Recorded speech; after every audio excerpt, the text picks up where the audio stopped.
Assalamualaikum warahmatullahi wabarakatuh. Semangat pagi anak-anakku semuanya.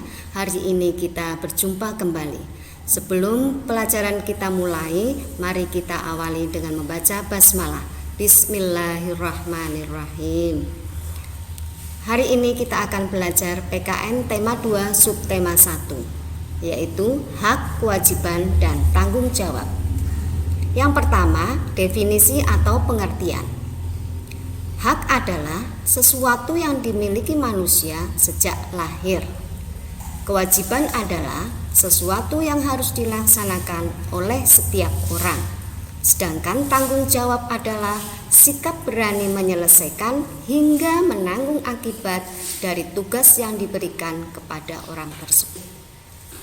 Anak-anakku semuanya, kita semua memiliki hak dan kewajiban yang sama. Hak, kewajiban, dan tanggung jawab harus kita laksanakan secara seimbang. Kita tidak boleh menuntut hak jika belum mengerjakan kewajiban kita dengan tanggung jawab. Nah, contoh hubungan antara hak, kewajiban, dan tanggung jawab antara lain. Hak sebagai siswa. Seorang siswa itu berhak untuk mendapatkan pendidikan, berhak untuk mendapatkan kasih sayang dari guru. Sedangkan kewajiban sebagai siswa antara lain adalah patuh kepada guru dan wajib mengikuti tata tertib di sekolah. Bagaimana dengan tanggung jawab sebagai siswa? Siswa melaksanakan semua kewajibannya dengan penuh tanggung jawab. Anak-anakku, tanggung jawab adalah sikap yang harus kita miliki saat kita diberikan tugas untuk dilaksanakan.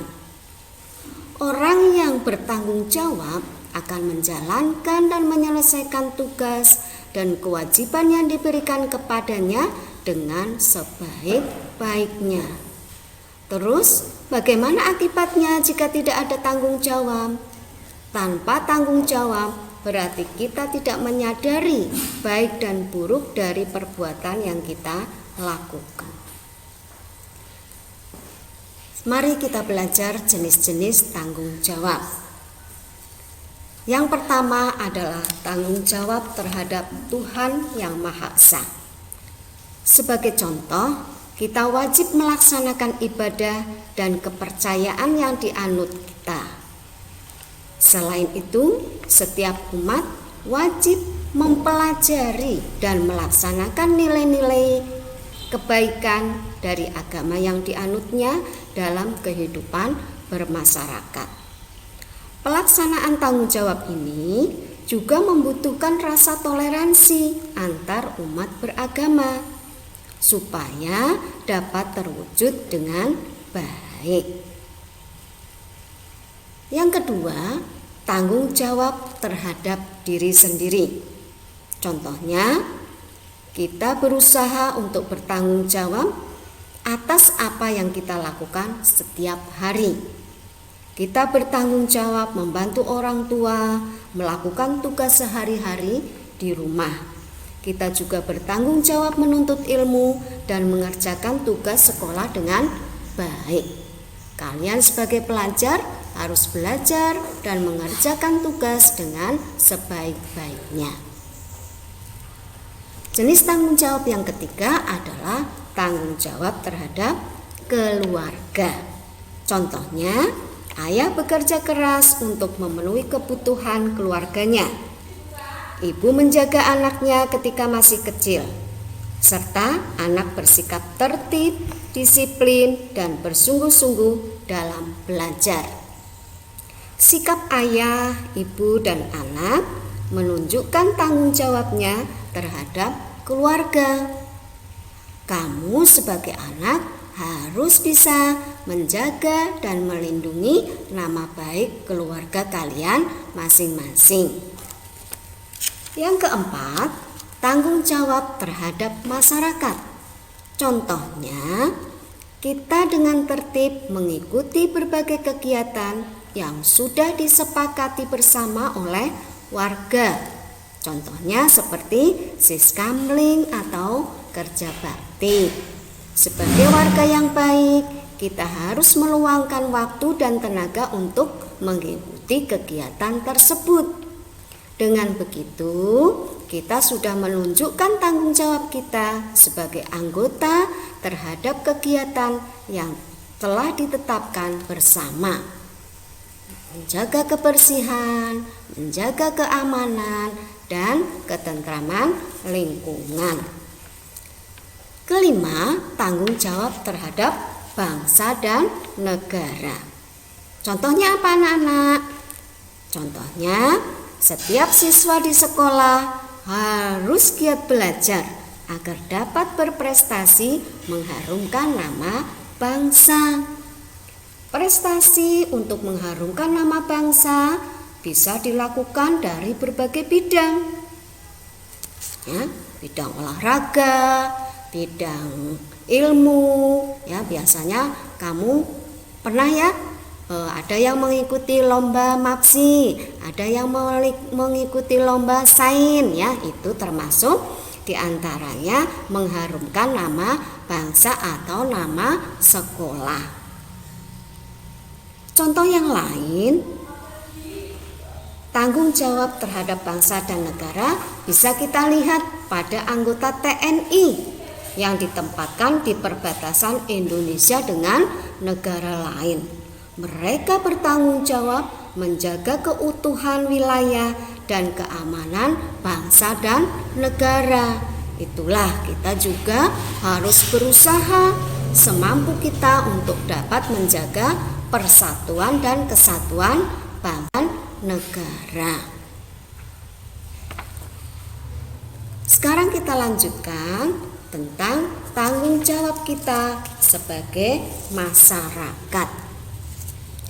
Yang pertama adalah memelihara ketertiban dan keamanan. Setiap warga masyarakat bertanggung jawab atas ketertiban dan keamanan di masyarakat. Ketertiban dan keamanan dapat diwujudkan dengan membuat aturan-aturan yang harus dipatuhi semua warga. Misalnya, membuat peraturan jam belajar masyarakat, melapor jika ada tamu yang menginap, dan pengadaan ronda malam. Nah, anak-anakku, usaha memelihara ketertiban dan keamanan di masyarakat yang dibuat hendaknya dilaksanakan dengan baik oleh seluruh masyarakat. Yang kedua, menjaga dan memelihara rasa persatuan dan kesatuan. Setiap anggota masyarakat wajib memelihara rasa persatuan dan kesatuan. Setiap masyarakat harus memegang prinsip persatuan dan kesatuan. Prinsip dalam menjaga persatuan diantaranya adalah membina keserasian, keselarasan, dan keseimbangan, saling mengasihi antar sesama, dan tidak menonjolkan perbedaan. Yang ketiga, meningkatkan rasa solidaritas sosial.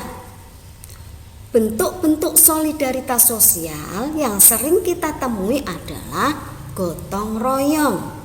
Gotong royong merupakan kegiatan tolong-menolong yang biasanya dilakukan di daerah pedesaan atau perkotaan.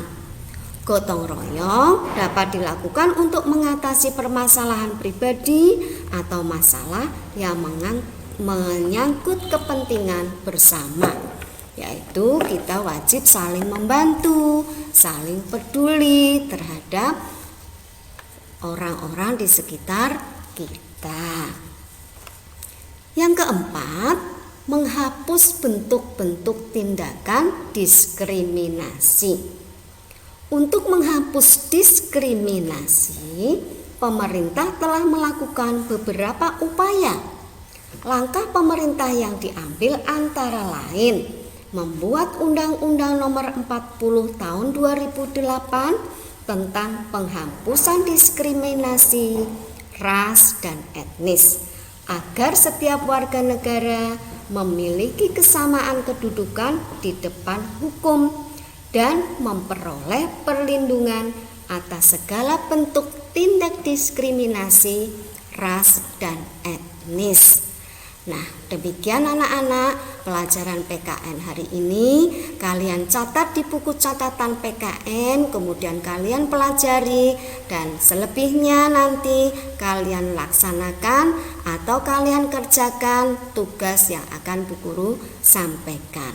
Terima kasih anak-anakku semuanya. Selamat belajar, semoga sukses. Assalamualaikum warahmatullahi wabarakatuh.